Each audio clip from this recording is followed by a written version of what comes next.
just all follow. So I'm back for another what I've watched video, or reviews, whichever you want to call it. And we're going to try and get it under 10 minutes, just go through a few. There's a bunch more, I just keep them in a pile, and I just pick some out and go through them. So yeah, my hair looks a bit strange because I brushed it, seriously, that's the only reason why. But yeah, it looks weird. I just did a test and I was like, strange. So let's just get right into this. The first one is 1,000 Words, which didn't come out too long ago. I think it came out 2010.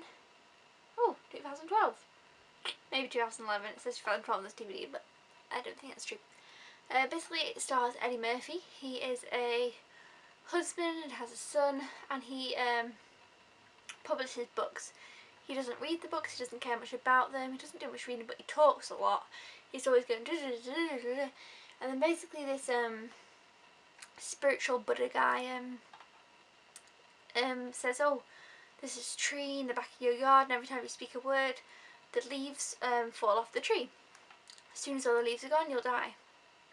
And he has 1,000 words. And basically, like, he's not doing good use of these 1,000 words, and he's supposed to use them well, and then he's falling out of everybody and making a mess. But I've got to admit, I haven't seen the very end. I just, it wasn't actually really what I expected, but it's okay. I do want to watch the end, and I was enjoying it. But I'd only really give it a 3 out of 5 stars. It didn't really hold my attention. It was just kind of okay, and literally, it is literally just the very end, probably the last 10 minutes that I haven't seen. So. This is a comedy, but it's not too funny. It's a little bit funny, but you know, it's alright. That's all I'm going to say about that one. And then next we've got Grace is Gone, which stars John Cusack, and basically he's the father of these 2 daughters, and his wife is in the army. She's gone off, and anyway she dies, and he finds out he just works in like a store. I think it's like home something. He just works there. Anyway, he doesn't go to work, and he says, right, we'll go on a trip.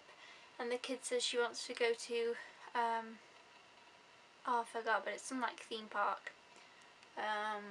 Did it say? Enchanted Gardens. So she wants to go there, the younger girl. Anyway, he can't bring himself to tell his kids, so it's all about how he will tell them and him dealing with that. And yeah, it's pretty good.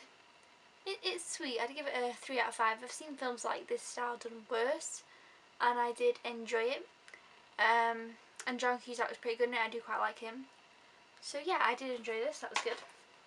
Next up we have Rockstar with Mark Wahlberg and Jennifer Aniston. I never really heard of this one, and I'm a big Jennifer Aniston fan, and she was in this a lot more than I thought she would be. But Mark Wahlberg definitely stole the show in this. It was really good. It was about him, and he loved this band called Steel Dragon, and like he was obsessed with them and always wanted to be them, and he was in a tribute band of them. And then eventually he actually gets to be in the band, and it's all about him being in the band. And you know, I actually pretty enjoyed it. I'd probably give it a 4 out of 5, maybe a 3.5, but you know, it was pretty enjoyable. Basically it was about how it was kind of him growing up, wanting to be idolising this band, and then being in this band, and then realising maybe it's not all it's cracked up to be, kind of thing. And Jennifer Aniston basically is his girlfriend and was like manager, and she's in it quite a bit, and she's just good in it. She's nothing amazing, but she's in it, and she's in it more than I thought she would be. So if you're a Jennifer Aniston fan, definitely pick this one up. But yeah, it was enjoyable. And then next, a movie that I give 5 out of 5 and absolutely love, and it is Pay It Forward with Helen Hunt, Kevin Spacey and Haley Joel Osment. Basically, Haley Joel Osment lives with his mum, who's kind of a recovering alcoholic. He lives in a bit of just a small house, and he has this teacher who is Kevin Spacey, and he says the first assignment is think of one way you can change the world. He thinks of this Pay It Forward idea where basically you do something good for one person, you do something good for 3 people, and they each do something good for 3 people, but he's like, oh, it has to be a big thing. So like his first thing is he takes this tramp into his house and gives it some food and some money to start up, but basically the tramp's kind of like a drug addict, and you know, it's all weird, and he does all that, and it's just really good. It has an amazing ending, it has a great message. It's such a good movie. If you haven't seen it, I totally recommend you checking it out. I give it 5 out of 5 stars. I love it. I've got some in my eye. I've seen it before. Ow. And I'd watch it again, and I watched it again, and I just love it. So watch it. Another really good one that I probably give 4 out of 5 stars, and that is Remember the Titans, which is Denzel Washington, who was always really good. and basically it's about these two. It's a long time ago. It's maybe set in the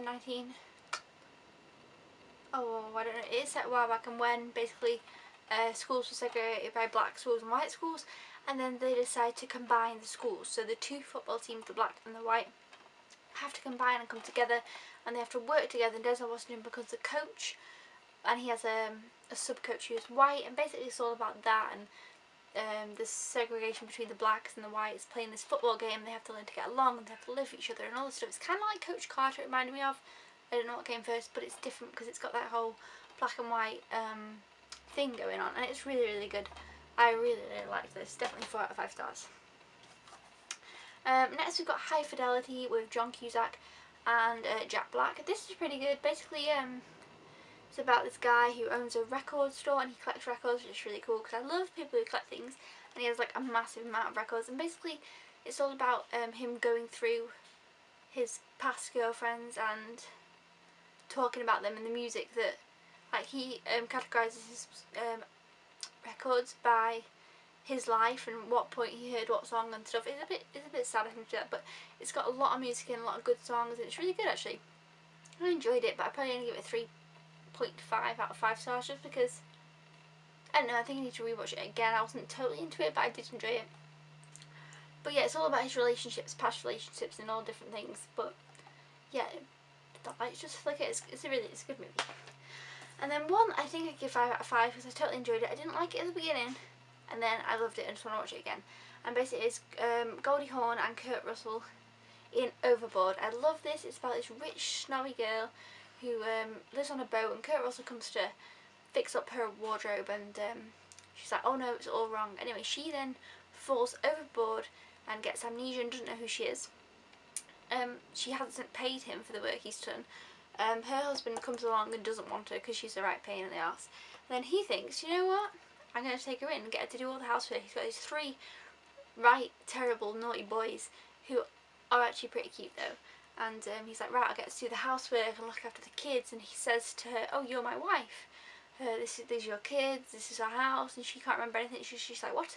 And it turns out to be a really cute film, and I really, really loved it. So if you haven't seen it, I totally recommend it. 5 out of 5 stars. I'd watch it again. I only watched it today, so definitely check this one out. And then finally, one that I also watched today was Home Alone 3. Didn't think I was going to like this. I have Home Alone 1 and 2, which obviously is Macaulay Culkin and are really good. This one is a different thing. Basically his parents don't go away. He doesn't get left by accident, which was a bit far-fetched. But his parents just, when they nip out, he sees these burglars, and then one day when he's left for a whole day, because he's got this whole day, and the woman across the road is supposed to be looking after him, she ends up not being able to turn up because of the burglars. You know, he sets all these traps. It's kind of like Home Alone, just the same thing. There's the burglars and he sees them and he's trying to sort it out, he sets all the traps. It's really funny. You know, I'd probably give it 3.5 out of 5 stars. For what it is, it was pretty enjoyable, and I'd recommend that you watch it even if you... I've heard the 4th one's terrible, but this one I enjoyed and it was funny. So, plus this kid is cute. I'm not bothered. Like, I didn't dislike the kid. Like, I like Macaulay Culkin and he was so funny and they were great. But this kid's really cute and sweet, and I didn't like hate him. It wasn't like, oh my god, they've changed him to a terrible child. He's pretty cute. I liked him. So yeah, that is my what I've watched video. I kind of briefly went through this stack here. So if you've seen anything there you want to check out, I just dropped them all. Post down in the comments if you've seen anything and you like it too. Post down in the comments. Yes, so thanks very much for watching. Bye!